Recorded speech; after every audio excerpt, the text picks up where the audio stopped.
Wissad Jawal al-Tawil, un haut responsable militaire du Hezbollah, a été tué dans une frappe israélienne dans le sud du Liban ce lundi, selon une source au sein de la sécurité libanaise. Il était notamment chargé de la direction des opérations militaires à la frontière israélienne, où le mouvement islamiste mène depuis 3 mois des attaques quasi quotidiennes contre Tsahal. C'est d'ailleurs à une dizaine de kilomètres de cette frontière qu'il aurait été tué dans la frappe d'un drone sur sa voiture.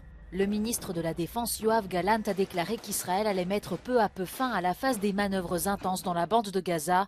Selon le Hamas, près de 23 084 personnes ont été tuées depuis le 7 octobre.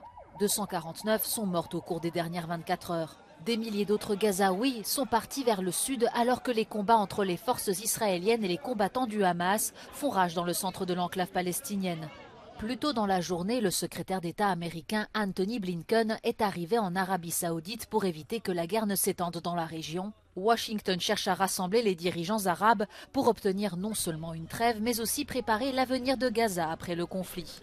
Le chef de la diplomatie européenne, Josep Borrell, a lui aussi déclaré qu'il avait discuté avec le ministre saoudien des Affaires étrangères des mesures visant à traduire en action le consensus international sur la solution à 2 États.